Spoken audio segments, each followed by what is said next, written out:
안녕하세요 여러분. 부산외대 지중해지역원 양민지 교수입니다. 튀르키예가 속한 아나톨리아 반도는 고대로부터 많은 문명의 교차로이자 다양한 종교와 신앙이 어우러진 곳이었는데요. 오늘 강의에서는 터키인의 조상인 투르크인들의 영혼관과 또 그 속에 담긴 기이한 이야기들을 함께 살펴보도록 하겠습니다. 투르크 민족은 오랜 세월 동안 다양한 전설과 신앙을 통해 영혼의 세계를 탐구해 왔습니다. 그들이 믿었던 영혼들은 단순한 신화 속의 존재가 아니라 일상생활 속에서 중요한 역할을 했습니다. 투르크인들의 영혼관을 통해 우리는 이들의 세계관과 또 삶의 방식을 엿볼 수 있습니다. 그리고 그 속에 나타나는 기이한 이야기들은 투르크 민족의 상상력과 신앙의 깊이를 보여줍니다. 오늘 이 시간 여러분들과 함께 그 기이하고도 신비로운 세계로 들어가 보도록 하겠습니다. 먼저 투르크라는 이름이 어디서부터 기원을 했는지 좀 알아보도록 하겠습니다. 다양한 학문적 연구에 따르면 투르크라는 이름은 힘, 권력, 강함, 용감함, 그리고 법과 질서를 가진 자라는 다양한 의미를 가지고 있습니다. 이 의미는 투르크 민족의 강인한 정신과 또 조직적인 사회 구조를 상징적으로 나타내주고 있습니다. 역사적으로 투르크라는 이름이 어디서부터 시작이 되었을까요?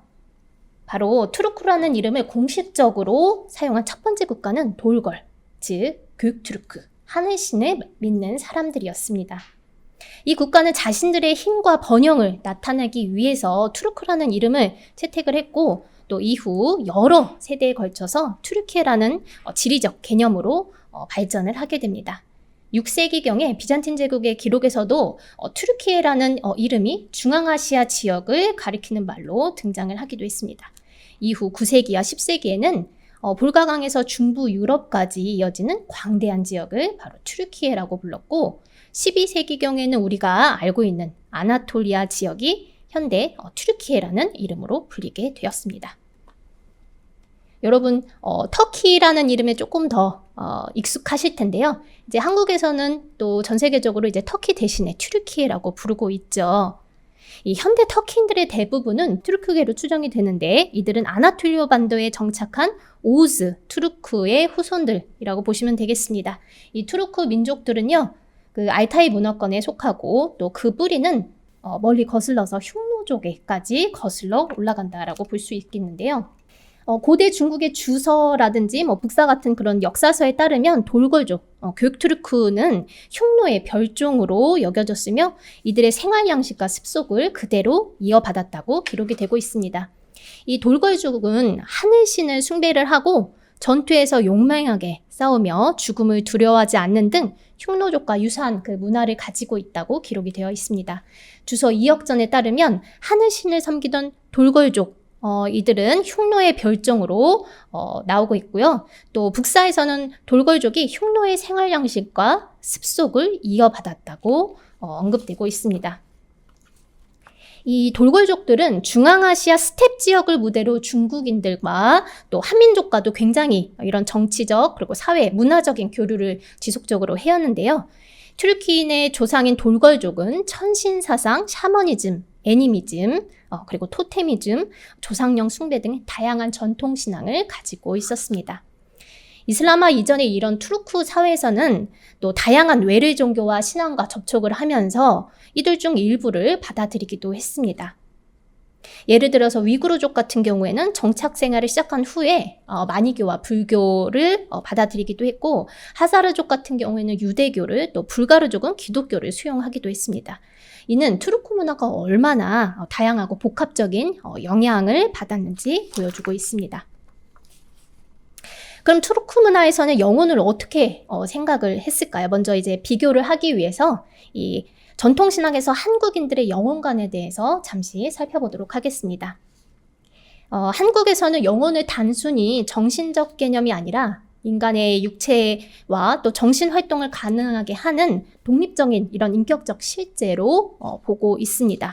이 영혼은 감각으로는 인식할 수 없는 영원한 존재로 또 인간의 삶과 죽음을 아우르는 매우 중요한 요소로 간주하고 있습니다. 한국의 전통신앙에서 영혼은 크게 두 가지로 나뉘는데요. 바로 살아있는 사람의 몸속에 깃들어 있는 생령, 그리고 사람이 죽은 뒤 저승으로 가는 사령입니다. 생령은 주로 사람의 꿈속에 나타나거나 몸속에서 일시적으로 떠나 방황을 했다가 다시 돌아오는 것으로 인식을 하고 있습니다. 이러한 믿음은 사람들의 일상적인 삶에도 다양한 형태로 이렇게 나타나고 있는데요. 예를 들면 자는 사람의 얼굴에 수염을 그린다거나 아니면 천으로 덮어놓으면 영혼이 돌아오지 못해서 그 사람이 죽게 될 것이라는 믿음이 대표적이라고 볼 수가 있겠습니다. 사령은 다시 이제 두 가지로 나뉠 수 있는데요. 조상령, 조령과 원기, 악한 영혼으로 이제 구분을 할 수가 있겠습니다.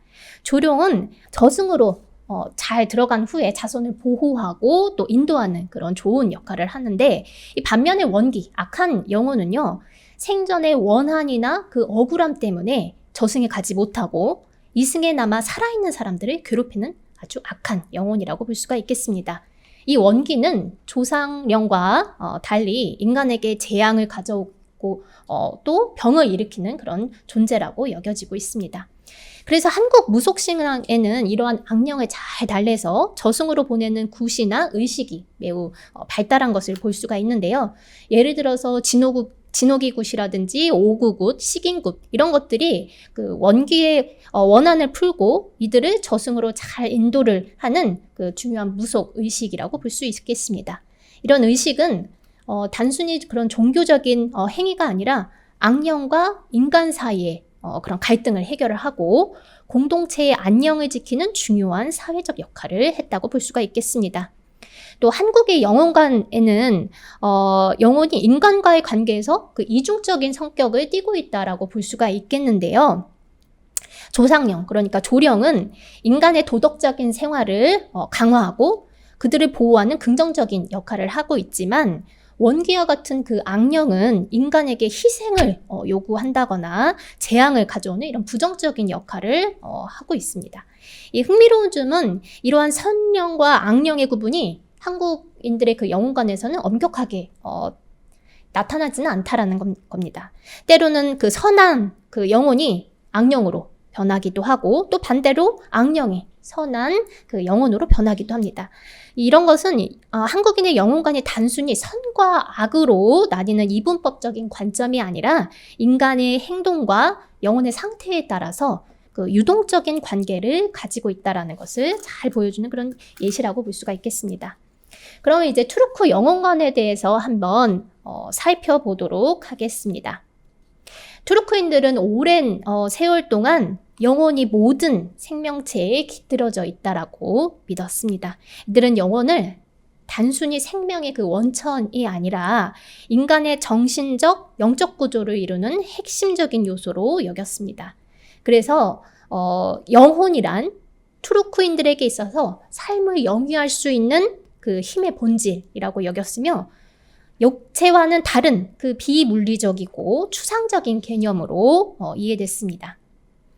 투르크 민간 신앙에서 영혼은 단순히 육체를 움직이는 그러한 생명력에 그치지 않고 인간의 삶 전체를 지배하는 중요한 힘으로 간주되었는데요.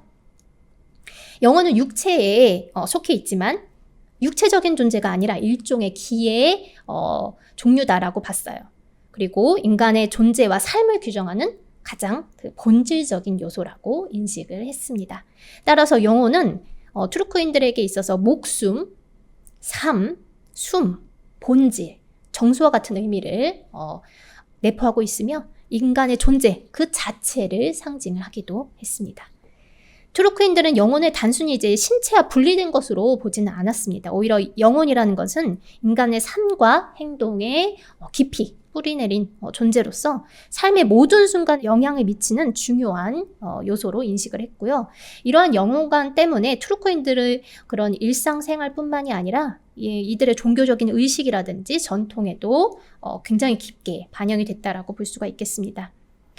투르크인들의 영혼관은 육신을 떠난 영혼이 다양한 형태로 또 나타날 수 있다는 그 믿음과 깊이 연관이 되어 있는데요.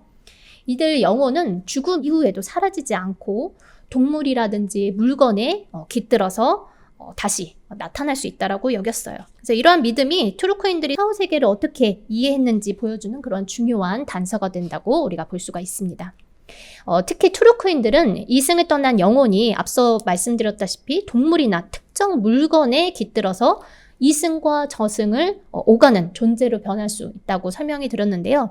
예를 들어서 늑대나 새와 같은 그 부족의 상징적인 동물이라든지 그 고인의 모습을 담은 형상 등을 영혼이 깃들 수 있는 대상으로 여겼습니다. 이 때문에 장례의식에서 이러한 상징적인 동물이나 물건을 시신과 함께 매장하는 그런 부장품으로 사용을 했습니다. 이 부장품들은 단순히 그 장식품이 아니라 고인을 저승으로 인도하고 보호해주는 그런 존재로 여겨졌기 때문에 투르크인들은 이들에 대해서 신성함 그리고 경외감을 느꼈다고 볼 수 있겠습니다. 시간이 지남에 따라 이 투르크인들은 이러한 부장품들을 더욱 정교하게 만들기 시작을 했습니다. 나무나 돌을 사용해서 고인을 닮은 형상이나 상을 제작을 하고 이를 무덤 곁에 세우거나 혹은 무덤 위에 놓아서 고인의 영혼이 이들에 깃들 수 있도록 했습니다. 이러한 장례 관습은 투르크인들의 영혼관이 그들의 예술과 종교의식에 어떻게 반영이 됐는지 우리가 잘 볼 수가 있겠습니다. 이처럼 투르크인들의 영혼관은 그들의 장례의식과도 밀접하게 연관이 되어 있으며 영혼이 죽음 이후에도 계속해서 존재를 하면서 이승과 저승을 오간다는 믿음이 이 투르크 문화 전반에 걸쳐서 중요한 역할을 했다. 우리가 그렇게 볼 수가 있겠습니다. 그러면 이번에는 그 영혼관의 종류에 대해서 한번 설명을 드리도록 하겠습니다. 투르크인들의 영혼관은 다층적인 구조를 가지고 있다라고 볼 수가 있겠는데요. 이는 그들이 지닌 샤머니즘적 세계관에서 비롯됐다고 볼 수가 있겠습니다. 이 영혼관은 한국 민간 신앙과 굉장히 유사한 점이 있는데요. 투르크인들은 영혼이 머무는 장소에 따라 그 영혼이 어떤 역할을 하는지 그리고 죽음 이후의 행보가 어떻게 되는지를 세분화해서 영혼을 이해했습니다. 먼저 투르크인들은 죽음 이후 영혼이 하늘로 올라가는 것으로 믿었습니다. 이 영혼은 천상세계로 올라가 신성한 존재가 되거나 혹은 신들의 세계에서 삶을 이어간다라고 여겼습니다. 이 영혼은 더 이상 이제 지상에 머물지 않고 하늘에서 새로운 삶을 살거나 혹은 역할을 맡게 된다라고 생각을 했습니다.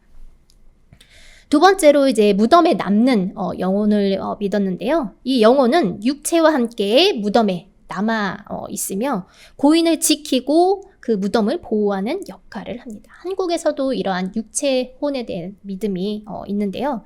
그래서 투르크인들은 무덤이 단순한 묘지가 아니라 집이라고 생각을 했어요. 그래서 영혼이 머무는 신성한 장소라고 무덤을 생각을 했기 때문에 무덤에 깃든 영혼을 또 경외하고 존중했다라고 볼 수가 있습니다. 그리고 세 번째는 이승의 사람들에게 영향을 미치는 영혼이 있는데요. 이 영혼은 죽은 이후에도 여전히 지상에 남아서 살아있는 사람들에게 영향을 미치고 때로는 도움을 주거나 혹은 경고를 전하기도 했습니다. 이러한 영혼은 살아있는 사람들과 계속해서 연결된 존재라고 여겨졌으며 종종 이제 가족이라든지 부족의 보호자로서의 역할을 했다라고 볼 수가 있겠습니다. 특히 투르크인들은 조상령, 아까 잠시 말씀드렸다시피 한국에도 이런 조령에 관한 믿음이 있다라고 말씀을 드렸는데요. 이 고인의 영혼이 이승으로 돌아와서 산 사람들에게 실질적인 영향을 미칠 수 있다고 이렇게 굳게 믿었는데요. 이러한 믿음에서 비롯된 투르크인들의 영혼과는 매우 깊고 복잡한 신앙 체계로 이어졌습니다. 투르크인들은 특히 악한 영혼이 인간에게 해를 입힐 수 있으며 심한 경우에는 병을 가져오거나 심지어 죽음에도 이를 수 있게 할 수 있다고 여겼습니다. 이러한 이유로 고인의 영혼을 적절히 대우를 해주고 또 그들의 원한을 풀어주거나 위로하는 것이 굉장히 중요하다라고 이렇게 인식을 했는데요. 조상령 이외에도 투르크인들은 영혼의 존재로서 으뜸으로 꼽는 하늘신 혹은 신이 인간의 생사에 직접적인 영향을 미친다고 믿었습니다. 이러한 신은 단순히 영혼의 존재를 넘어서 인간의 삶과 죽음에 깊이 관여하는 존재로 인식되었습니다. 이 때문에 하늘에 거하는 신과 지상에 사는 사람들을 연결하는 캄, 즉 샤먼, 무당은 매우 중요한 존재로 여겨졌습니다. 캄은 신과 인간을 연결하는 다리로서 신을 찬송하는 내용의 신화를 읊거나 희생제물을 바쳐서 재앙이나 그 화를 막아주는 역할을 했는데요. 이로 인해서 캄은 투르크사에서 매우 중요한 위치에 있었으며 이들이 행하는 의식은 사회 안녕과 평화를 유지하는 데 중요한 요소로 여겨졌습니다. 극투르크 시대, 그러니까 돌궐 시대의 이 투르크인들은요, 인간의 영혼이 다양한 기준에 따라 구분될 수 있다라고 믿었는데요. 우선 육신의 상태에 따라서 영혼은 산자와 죽은 자의 영혼 이렇게 나뉠 수 있고요. 또 속성에 따라서 선한 영혼, 그다음에 악한 영혼으로 구분될 수 있다라고 믿었어요. 이제 이 중에서 특히 선과 악이라는 속성은 영혼의 성격에 굉장히 깊게 반영이 되고 그 영혼은 그 영속성에 따라서 더욱 세분화될 수 있다라고 여겼습니다. 선한 영 그리고 악한 영혼의 이 구분은 투르크인들의 샤머니즘적 신앙에서 두드러지게 나타나는 특징입니다. 이들 신앙 체계에서 샤먼은 지상에 돌아다니는 악한 영혼을 이제 선한 영혼으로 변환을 시키거나 그래서 이제 승천을 시키거나 또 지하 세계로 내려보내는 중요한 역할을 맡았는데요. 이 캄은 신과 정령들 그리고 인간 사이의 관계를 조정을 하고 방향을 잃은 영혼들을 인도를 하고 또 악한 영혼이 불러오는 재앙이라든지 질병 그리고 죽음을 막는 다양한 역할을 수행을 했습니다. 그래서 캄은 영혼의 운명과 관련된 일을 관장을 하고 또 일상생활에서 발생하는 수많은 문제와 고충을 해결하는 실질적인 역할을 했다라고 볼 수가 있습니다. 이러한 샤머니즘적인 그 믿음은 투르크인들이 영혼을 매우 세밀하게 구분을 하고 또 그 영혼의 성격에 따라 삶과 또 죽음 그리고 운명을 바라보는 방식을 형성하는 데 큰 영향을 미쳤다 이렇게 볼 수가 있겠는데요. 결국 투르크인들은 그 영혼의 종류와 그 속성에 따라서 다양한 신앙적, 의례적 행위를 통해 영혼과 교류를 하고 그들의 삶 속에서 영혼의 역할을 중시했다라고 볼 수가 있습니다. 이러한 영혼관은 투르크 전통 문화에서 매우 중요한 부분을 차지를 하고 또 샤머니즘 중심에서 영혼의 세계를 탐구하는데 그런 단서를 제공했습니다. 이와 같은 그 영혼관은 투르크인들이 세상이 천상, 지하, 그리고 지상으로 구분해서 인식한 세계관과 밀접한 관련이 있다고도 볼 수 있겠는데요. 비록 모든 투르크인들이 이렇게 삼분법적인 세계관 혹은 영혼관을 갖고 있다라고 단정해서 말할 수는 없습니다. 그렇지만 대체적으로 이 육체혼과 자유혼이라는 개념이 인정이 되고 있고 또 영혼이 육신을 떠나면 하늘이나 혹은 지하로 간다라고 믿었습니다. 투르크인들은 이러한 복합적인 그런 영혼관을 통해서 인간의 죽음 이후에도 영혼이 계속해서 존재를 하고 또 이들이 세상을 어떻게 이해했는지 또 그들이 가진 신념 체계가 얼마나 깊게 자리 잡고 있는지를 우리가 볼 수가 있겠습니다. 투르크인들의 영혼관에서 영혼의 형태는 매우 중요한 그리고 또 흥미로운 개념인데요. 이 투르크인들은 영혼이 인간이 태어날 때 육신으로 들어가고 또 죽을 때는 입이나 코를 통해서 이렇게 빠져나와서 자신이 있던 곳, 고향으로 돌아간다라고 믿었습니다.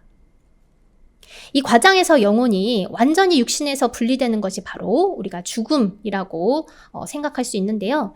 이 흥미로운 점은 투르크인들이 영혼의 이동을 표현을 할 때 날다라는 동사, 우츠막 동사를 사용했다라는 겁니다. 이는 영혼을 새나 나비와 같은 존재로 비유했음을 시사합니다. 실질적으로 이제 특히 이제 튀르키예를 가시면 그 무덤 묘비 같은 걸 보면은 새라든지 혹은 나비 모티프를 잘 이제 볼 수가 있겠는데요. 오르온 비문의 예시를 들면은 죽다라는 말을 대신해서 날다 혹은 날아갔다라는 표현을 사용을 하는 것을 우리가 볼 수가 있습니다. 우춥기티라고 얘기를 하는데요. 이 표현은 투르크인들의 영혼을 어떻게 이해했는지 잘 보여줍니다. 그 영혼이 육신을 떠나 하늘로 날아가는 것을 바로 죽음으로 투르크인들은 인식을 했던 것입니다. 이러한 영혼의 형태에 대한 개념은 투르크계 알타이족 창세 신화에서도 찾아볼 수가 있는데요. 이 신화에서는 영혼적인 존재인 그 최상의 신 윌겐과 키시오울루, 나중에 악령으로 변하는 키시오울루가 바다 위를 거위처럼 날고 있었다라는 그런 문구에서도 우리가 볼 수가 있습니다. 이런 것들을 이제 밀어보면은 투르크인들이 영혼을 물리적 형체가 없는 정령으로 상상을 하면서 그 형상을 하늘에 나는 새에 비유했다라는 것으로 볼 수가 있겠습니다. 또 이 밖에도 시베리아 지역의 그 투르크계 종족들 역시 새로 태어날 아이의 영혼은 하늘에서 새처럼 이렇게 날아와서 어머니의 자궁으로 들어간다라고 믿었습니다. 그래서 이 믿음은 영혼이 하늘과 연결이 되어 있고 또 육신에 깃들기 전에 그리고 또 이후에 하늘을 나는 혹은 하늘에 있었던 존재로 여겼음을 나타낸다라고 볼 수 있겠습니다. 이러한 투르크인들의 영혼과는 그들의 문화와 신앙에서 매우 중요한 위치를 차지를 했고 또 영혼을 하늘에 나는 존재로 비유하는 방식은 이들이 영혼을 어떻게 인식했고 또 존중을 했는지 보여주고 있습니다. 투르크 영혼관에 대해 더 깊이 이해하기 위해서 투르크 구비 문학에서 영혼의 형태와 관련된 언급을 잠시 살펴볼 수 있겠는데요. 그 흥미로운 점은 신화나 민담을 제외한 일반적인 투르크 구비 문학에서는 영혼의 형태라든지 아니면은 모양에 대한 그런 구체적인 언급을 찾아보기는 어렵다라는 사실입니다. 이는 투르크인들이 영혼을 이렇게 구체적으로 묘사했다기보다는 그것을 추상적이고 상징적인 개념으로 이해했다라는 것을 시사를 합니다. 자, 그러면 이와 관련돼서 투르크 민담집 101가지 아나톨리아 이야기에 수록된 이브라임 하크와 그의 아들들이라는 이야기를 좀 살펴보겠는데요. 이 이야기에서는 그 죽은 아들이 새로 변해서 날아갔다는 그 내용이 등장을 합니다. 이처럼 민담 속에서 영혼이 새로 변한다는 표현은 투르크인들의 영혼을 어떻게 이해하고 상상했는지를 잘 보여준다라고 볼 수가 있겠습니다. 내용은 제가 한번 잠깐 읽어드리도록 할게요. 그 에르주름에는 주변 사람들로부터 매우 칭송받는 이브라임 하크라는 사람이 살았는데 그에게는 2명의 아들이 있었다고 합니다. 그의 장남은 이슬람에 대해서 수년간 공부한 학자였으며 그 차남은 그 무역업 혹은 자영업에 종사를 하고 있었다라고 해요. 이 아버지는 아들들이 얼마나 자신에게 순종하는지를 시험을 해보고자 2 아들을 이제 불러 모았습니다. 그래서 아버지가 자, 지붕에 올라 뛰어내려 보거라 라고 하자 장남이 뛰어내리면 떨어져 죽을 것입니다 라고 말하고 아버지의 그 명령을 듣지 않았고 차남은 이에 전혀 당황하지 않고 아버지 말에 순종해서 지붕에서 떨어져 뛰어내렸다라고 했는데요. 이 뛰어내린 작은 아들은 그 자리에서 새로 변하여 나라가 시야에서 사라졌다라는 이런 민담이 전해지고 있습니다. 이처럼 구체적인 그 묘사는 부족할지라도 투르크인들의 영혼과는 영혼을 새와 같은 형태로 상상을 하고 또 영혼이 육신을 떠난 후 하늘로 돌아가는 과정을 굉장히 중요하게 여겼음을 알 수가 있습니다. 이러한 상징적인 표현은 투르크 문화와 신앙 속에서 영혼의 존재와 그 역할을 이해하는 데 중요한 단서가 될 수가 있겠습니다. 또 투르크인들의 영혼관에서는 영혼이 눈에 보이지 않는 존재로 여겨지면서도 또 특정 상황에서는 형체를 변화시키거나 또 다른 형태로 나타날 수 있다고 믿었던 게 굉장히 독특한데요. 튀르키의 그 민간 신앙에서는 영혼이 추모식 전에 새로 날아와가지고 그 창문가로 날아와서 가족이나 친지, 지인들의 목소리와 또 그 기도 소리를 듣는다고 믿었습니다. 그래서 이 때문에 집에서 이제 초상이 나는 경우에는 창문을 열어놓는 그런 그 전통이 있는데요. 이는 죽은 이의 영혼이 하늘로 자유롭게 날아가는 것을 돕기 위한 거고 또 하나는 죽은 자의 영혼을 데려가는 우리나라의 그 저승사자격에 해당하는 그 아즈라일을 맞이하기 위한다라는 그런 설명을 할 수가 있습니다. 이처럼 영혼이 새와 같은 형태로 변하여 나타난다는 그 믿음은 투르크 민간 신앙에서 중요한 역할을 하는데요. 이러한 그 형태 변환에도 불구하고 투르크인들은 영혼의 존재가 또 보이지 않은 그런 존재라고 믿었어요. 즉 영혼은 비물질적이고 추상적인 그 존재로서 사람들의 눈에는 보이지는 않지만 특정한 상황에서나 의식 중에는 상징적인 형태로 나타날 수 있다라고 그렇게 여겼습니다. 영혼이 새로이 변해서 창문을 통해 집안을 방문한다. 이런 이야기는 죽은 자의 영혼이 여전히 가족과 연결이 되어 있으며 그들의 기도와 애도를 듣고 있다는 생각을 이제 반영을 합니다. 따라서 투르크인들에겐 영혼은 단순히 죽음 이후의 존재가 아니라 살아있는 사람들과 계속해서 관계를 유지하는 그 신성한 그 존재, 중요한 존재다라고 볼 수가 있겠습니다. 투르크 전통에서 영혼은 단지 죽음의 순간에만 영혼이 이렇게 떠나는 것이 아니라 잠을 잘 때, 또 병을 걸렸을 때도 육신을 잠시 떠날 수 있다라고 믿었습니다. 이러한 믿음은 투르크인들의 일상적인 행동과 관습에 깊이 뿌리내려 있는데요. 예를 들어서 투르크인들은 자고 있는 사람을 깨울 때 매우 조심을 했습니다. 그래서 자고 있는 사람을 이제 급하게 큰 소리를 내서 깨우지 않는 이유는 잠들어 있는 동안에 육신을 떠난 그 영혼이 자기 몸으로 돌아오지 않을 수 있다라는 그런 두려움 때문이었습니다. 그래서 자칫 잘못하면 고인의 영혼이 그 빈자리를 채울 수 없다. 그런 믿음을 가지고 있었어요. 또 투르크인들은 꿈을 영혼이 몸을 떠나 자유롭게 돌아다니면서 보는 것이라고 생각을 했습니다. 이와 같은 생각은 투르크 전통에서 꿈을 매우 중요한 의미로 해석하게 만들었는데요. 영혼이 자유롭게 떠돌아다니다가 다시 몸으로 돌아오지 않는다면 바로 죽음을 의미했기 때문입니다.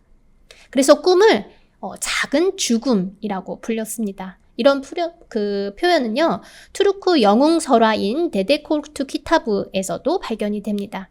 이 설화에서는요, 꿈을 작은 죽음이라고 이제 부르며 또 이들이 그 영혼과 죽음에 얼마나 깊이 생각을 했는지도 이 설화를 통해서 잘 볼 수가 있습니다. 따라서 투르크 전통에서 영혼은 매우 신성한 존재로 여겼으며 그 움직임과 상태에 따라서 생명과 죽음이 결정된다고 믿었습니다. 영혼이 몸을 떠나 있는 동안에 무엇을 경험했고 어떻게 다시 몸으로 돌아오는지 이러한 것들은 투르크인들의 삶에서 중요한 부분을 차지를 했고 또 이는 그들의 영혼관이 매우 복잡하고 정교하게 발전을 했음을 시사를 하고 있습니다. 자, 투르크인들의 영혼관에 대해서 이번에는 좀 살펴보도록 하겠는데요. 투르크인들의 전통에서 선한 영혼의 대표적인 예는 수호령이 있습니다. 수호령은 인간을 보호하고 인도하는 역할을 하는 영혼으로 주로 앞서 살펴봤던 것처럼 조상령, 조령이나 특정한 신적인 존재들이 바로 이 범주에 속한다라고 볼 수가 있겠습니다. 이와 반대로 악한 영혼은 인간에게 해를 입히는 존재인데요. 투르크인들은 특정 상황에서 죽은 후 영혼이 원한에 가득 차 이제 그 악령으로 영혼이 변할 수 있다라고 믿었습니다. 예를 들어서 무고한 곳에서 살해를 당하거나 자살한 사람의 영혼 등 승천하지 못하고 이승에 남아서 악한 영혼으로 변할 수 있다라고 생각을 했습니다. 악한 영혼의 대표적인 예로는 알바스트나 혹은 알카르스가 있는데요. 이는 산모나 아이들에게 질병을 가져오거나 죽음을 불러오는 영혼으로 투르크 민간신앙에서 두려움의 대상이었습니다. 또한 농경사회에서 중요한 가축을 보호하기 위해서 특별한 의례나 주의가 되게 필요했다라고 보는데요. 이 이외에도 투르크 신화나 전설 속에는 악마와 같은 다양한 악한 영혼들이 등장을 하고 이들은 인간에게 재앙을 가져다 주거나 불행을 초래하는 그런 존재로 묘사가 됩니다. 투르크인들은 이처럼 영혼의 속성과 종류에 따라서 그들이 행하는 의례나 신앙적인 행위가 달라졌습니다.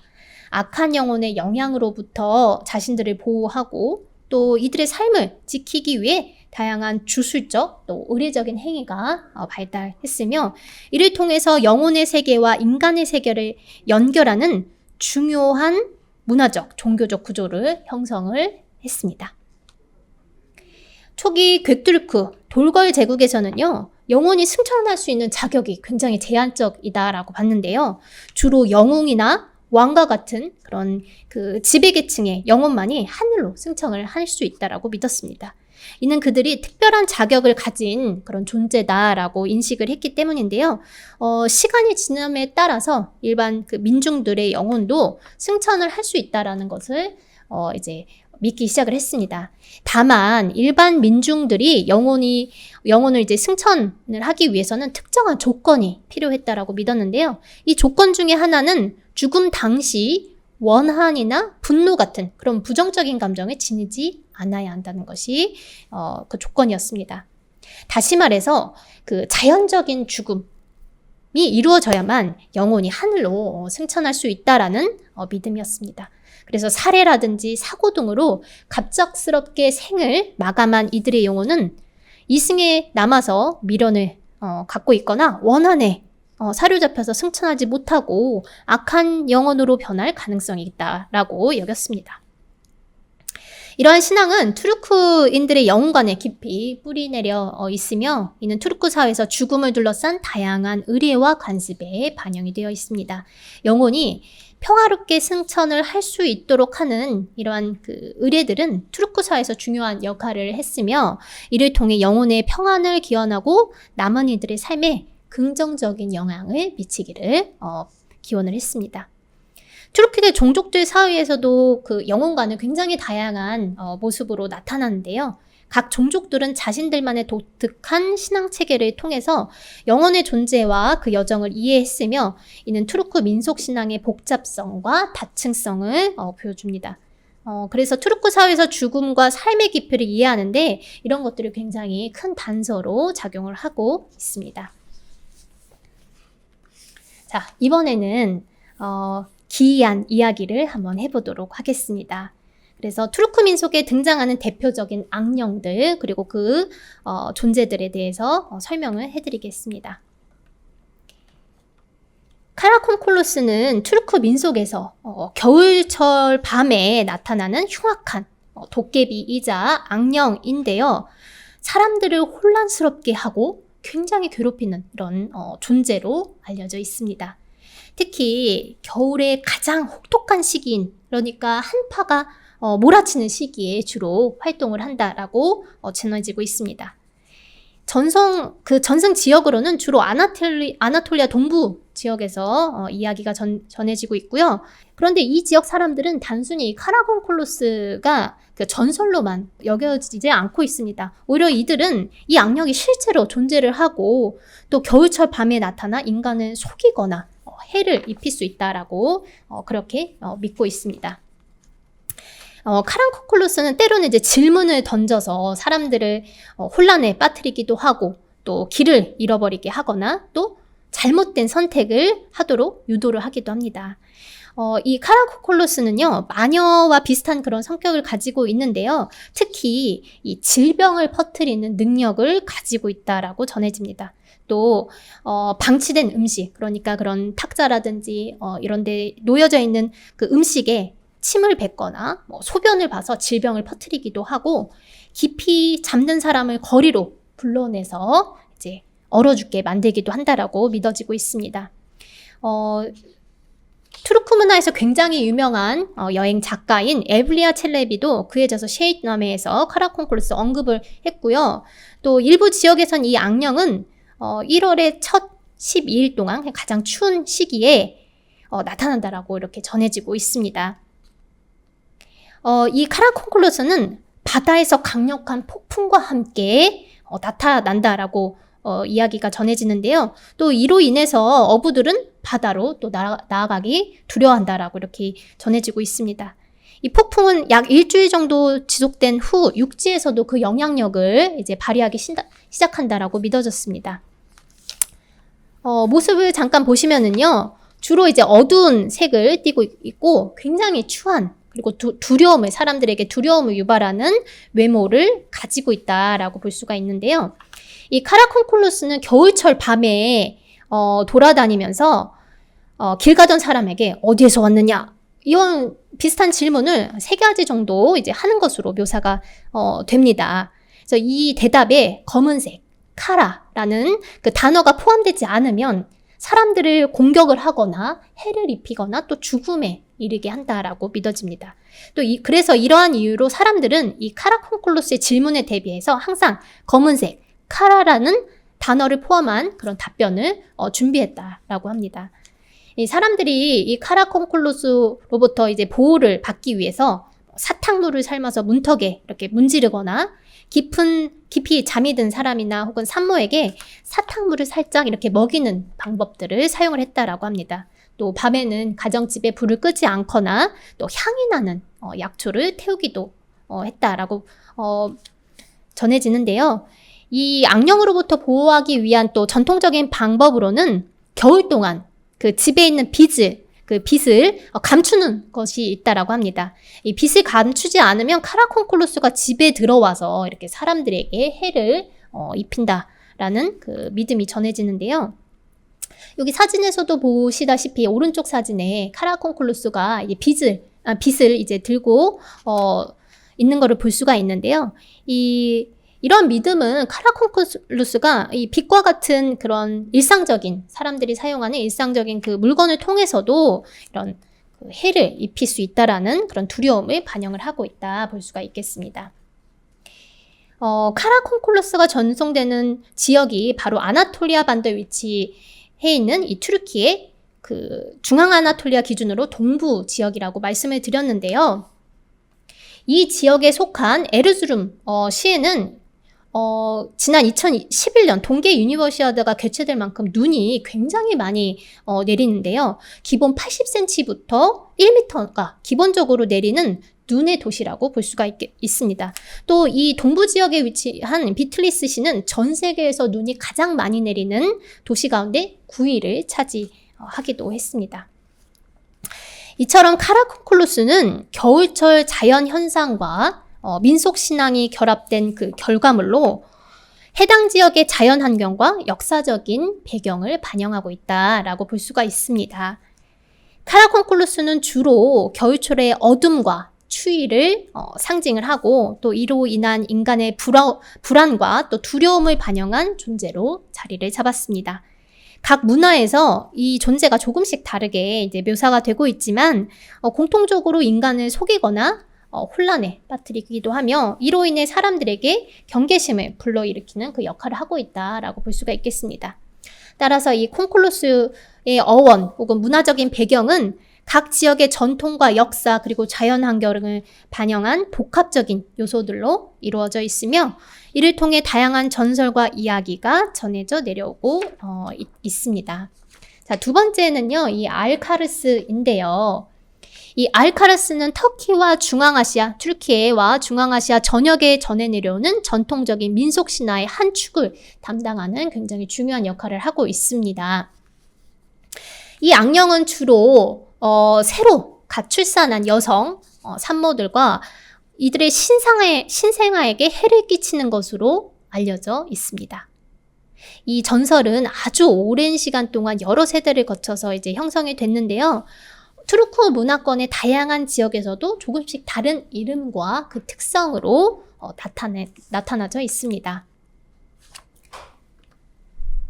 알카르스에 대한 그 내용을 잠시 살펴보겠는데요. 이 존재는 튀르키예와 아나톨리아 지역 그리고 알타이 민족의 전통 신앙에서 유래한 그 여성 악령인데요.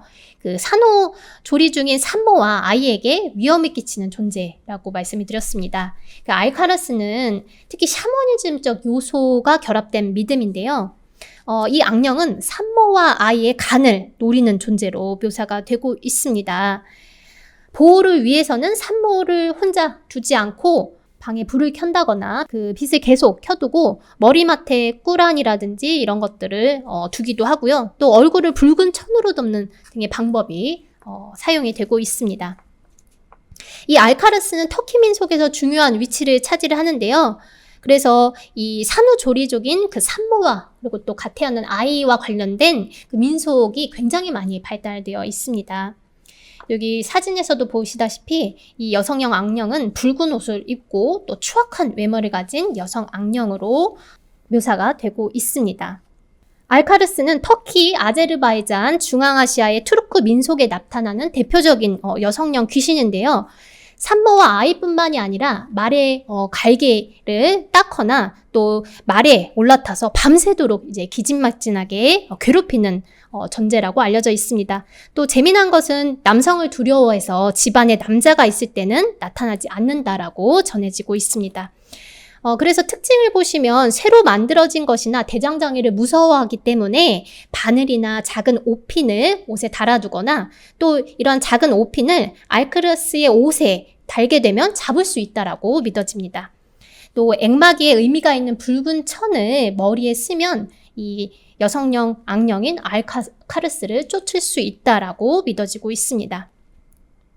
알카르스와 관련돼서 독특한 이야기가 있는데요. 잡은 알카르스를 집에서 노예로 부리면 큰 재물을 얻을 수 있다라고 여겨지면서 또 이 귀신이 만든 빵은 끝이 없고 또 오랫동안 그 식구들을 배불리 먹일 수 있다고 합니다. 그리고 알카르스는 인간과 비슷한 행동을 하고 또 무리지어 생활을 하고 결혼해서 아이도 낳아 키우는 것으로 묘사되기도 합니다. 알카르스는 주로 긴 손가락과 손톱을 가진 흉측한 여성으로 묘사가 되는데요. 그리고 머리카락은 굉장히 길고 헝클어져 있어서 그 공포심을 불러일으킨다라고 합니다. 주로 일부 지역에서는 그 검은 옷을 입고 말을 타고 다니는 모습으로도 그려지기도 하고요. 숲이나 그 물가 근처에 거주하다가 밤이 되면 사람들의 집으로 들어와 해를 끼친다라고 믿어졌습니다. 알카르스 민담에 대해서 잠시 설명을 해드리도록 하겠습니다. 그 엘라즈 중북부 지역의 도시인데요. 여기 이스마일이라는 사람이 살고 있었다라고 합니다. 어느 봄 저녁날 이스마일 씨가 밭에 물을 주고 있었는데 날이 어두워지면서 추워서 몸이 으슬으슬 떨렸다고 합니다. 주위를 둘러보니 저쪽 어딘가에 큰 불이 지펴져 있는 것을 보고 몸을 녹이기 위해 그곳으로 이제 걸어갔다고 합니다.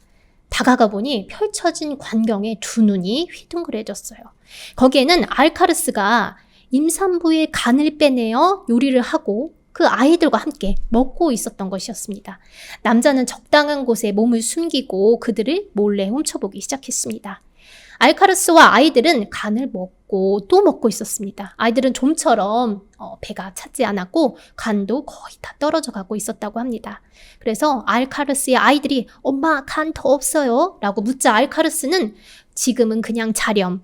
내일 아침 이스마일 씨 며느리가 아기를 낳을 거야. 그러면 그 시어머니가 며느리 위에 야프락 사르마, 포도잎 쌈 요리를 만들겠지. 며느리가 먹을 사르마의 머리카락으로 변에 달라붙어 그녀가 사르마를 먹으면 이 엄마가 입속으로 들어가 간을 빼올게. 그러면 그걸 너희가 배불리 먹을 수 있을 거야. 라면서 아이를 지었습니다. 이스마일 씨는 알카르스와 그녀의 아이들 대화를 모두 엿들었습니다. 정말 다음날 아침 임산부였던 이스마일 씨의 며느리가 출산을 했고 이스마일 씨의 아내는 며느리에게 줄 사르마를 싸기 시작했습니다. 그는 가족 중 누구에게도 그가 엿들은 이야기를 하지 않았습니다. 단지 이스마일 씨는 아내에게 그 요구르트 음료인 아이란 자루에 물을 넣으라고만 했습니다. 점심이 되자 사르마가 다 만들어지자 아내는 며느리에게 줄 사르마를 그릇에 옮겨 담았습니다. 이스마일 씨는 부인에게 부인, 나는 아들을 결혼시키며 맹세한 것이 있는데 며느리가 아이를 낳고 먹는 첫 번째 음식의 세 번째 술을 직접 먹여주기로 했다오. 그러니 그걸 내게 주고 당신은 저 아이란 통을 들고 나를 따라오시오. 라고 했습니다.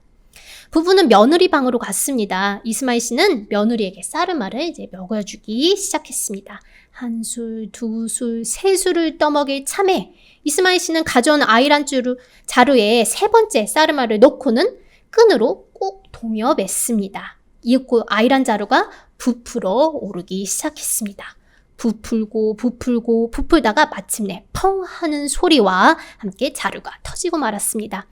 이스마일 씨는 자루 속에서 모습을 나타낸 알카르스를 붙잡은 것이었습니다. 이스마일 씨는 알카르스를 집에서 노예로 부렸습니다. 만 12년을 알카르스는 이스마일 씨 집에서 일을 했습니다. 단 한 가지 애를 먹은 것은 알카르스는 시키는 일을 반대로 한다는 것이었습니다. 이스마일 씨가 저 일을 빨리 끝내거라 라고 하면 알카르스는 세워라 내어라 매우 느리게 일을 처리를 했습니다. 일을 대충 천천히 해라 라고 하면 알카르스는 꼼꼼히 후다닥 일을 했다고 합니다. 시간이 지나 알카르스는 자신을 보내달라고 간청을 했고 그간의 일을 뉘우친다고 했습니다. 그래서 이스마엘 씨는 알카르스를 놓아주기로 했습니다. 알카르스는 그 길로 도망을 갔는데요. 다음날 마을 사람들이 어느 호숫가에서 물에 빠져 죽은 채 떠있는 알카르스를 발견했다라고 합니다. 자, 알카르스는 단순히 과거의 유물이 아니라 오늘날에도 굉장히 중요하게 여겨지는 존재입니다. 특히 전통이 강하게 유지되는 지역에서 알카르스 민담은 여전히 사람들에게 깊은 인상을 남기고 있습니다. 이 알카르스는 출산과 같은 생명과 죽음의 경계에서 발생하는 불안과 공포를 상징을 하고 인간이 이해하기 어려운 세상의 신비에 대한 경고로 작용을 합니다. 이는 인간의 원초적인 두려움을 상징하는 존재로 불확실성에 대한 심리적인 반응을 반영한 것이다 라고 볼 수가 있겠습니다. 자, 굴야바니는 튀르키예와 아제르바이잔 민속에서 무덤에 나와 돌아다니며 사람들을 공격하거나 혼란에 빠뜨리는 악령으로 묘사됩니다. 크고 무서운 그 모습으로 나타나는데요. 사람들을 미치게 하거나 유괴하는 능력이 있다라고 전해집니다. 굴야바니는 단순히 공포를 일으키는 괴물이 아니라 이 지역의 민속 이야기와 문학에서 중요한 그 문화적 의미를 지닌 전설적인 존재로 터키와 주변 지역, 아나톨리아 주변 지역의 다양한 그 민속 전승에서 중요한 역할을 하고 있습니다. 이 굴야바니는 특히 사막이나 외딴 장소에서 길 잃은 여행자들을 위협하는 존재로 묘사가 되고 있는데요. 되게 거대한 키, 긴 수염, 그리고 큰 지팡이를 지닌 남성의 모습으로 그려지지만 여성의 모습으로도 나타날 수 있다고 합니다. 굴야바니는 사람들을 길을 잃게 만들거나 혼란에 빠뜨려 정신을 잃게 하는 능력을 가진 것으로 여겨졌습니다. 이 굴야바니는 앞서 말씀드렸다시피 이 튀르키예와 주변 지역에서 악령으로 여겨지는데요. 알카든이나 알아나스와 같은 다른 악령들과도 혼동되기도 한다고 합니다. 외진 곳에서의 이런 공포를 상징하는 존재들인데요. 가끔 이런 산에서 사냥꾼들과 마주치는 경우가 있다고 합니다. 이 굴야바니는 사냥꾼에게 대결을 제안을 하기도 하는데요. 만약 사냥꾼이 이기면 사라지지만 패배하면 사냥꾼은 오랫동안 병상에서 누워 있어야 한다라고 이제 전해지고 있습니다. 굴야바니는 터키 문학과 대중문화에서 굉장히 중요한 그 위치를 차지하는데요. 1912년에 출판된 휘세인 라흐미 귀르푸나르는 그의 작품 굴야바니를 통해서 그 존재가 다시금 현대 터키 문학에게 어떻게 영향을 미치는가에 대해서 고민을 했고 또 이거를 아주 잘 구현을 했다라고 평가가 되고 있습니다. 이 소설은 사람들이 괴물에 대한 두려움을 극복할 수도 있도록 돕는 동시에 굴야반이라는 전설적인 존재를 이제 튀르키예인들 그리고 대중들에게 널리 알리는 계기가 되었습니다. 또 이와 함께 2014년에 개봉한 굴야바니는 터키의 전설적인 존재인 굴야바니를 현대적 시각에서 재해석한 영화인데요. 이 영화는 두려움을 유발하는 요소와 또 코미디를 결합을 해서 굴야바니라는 캐릭터를 굉장히 독특한 방식으로 표현한 작품입니다. 이 영화는 특히 전통적인 공포 요소와 현대적인 유머를 결합을 해서 튀르키예 문화 그리고 투르크 민속에서 굴야바니의 무서운 특징을 유지를 하면서도 대중들이 쉽게 접근할 수 있는 형식으로 그렸다라는 평가를 받고 있습니다. 어떠셨나요? 오늘 강의를 통해서 투르크 영혼관과 또 그 속에 담긴 기이한 이야기들을 잠시 살펴봤습니다. 투르크 민속신앙에서 영혼은 단순히 존재 이상의 의미를 지니며 삶과 죽음, 인간과 자연, 신과의 인간의 깊은 연결을 상징을 합니다. 이들은 삶의 중요한 순간에 영향을 미치고 또 삶의 경계에서 우리에게 신비로움과 경이로움을 불러일으킵니다. 투르크 민속 이야기에 등장하는 카라콘콜로스, 알카르스, 그 다음에 굴야바니와 같은 존재들은 단순한 공포의 대상이 아니라 인간 내면에 자리한 불안감이라든지 공포, 그에 맞서는 용기를 상징을 한다라고 볼 수가 있겠습니다. 이들은 과거에서 현재까지 이어져 내려오는 이야기들 속에서 투르크인들의 삶과 신앙, 그리고 이들이 어떻게 세상을 이해했는지를 잘 보여준다라고 볼 수가 있겠습니다. 앞으로도 민속에 숨겨진 다양한 이야기와 문화를 더 깊게 이해하고 또 그 속에 남긴 지혜를 함께 나눌 수 있기를 바랍니다. 감사합니다.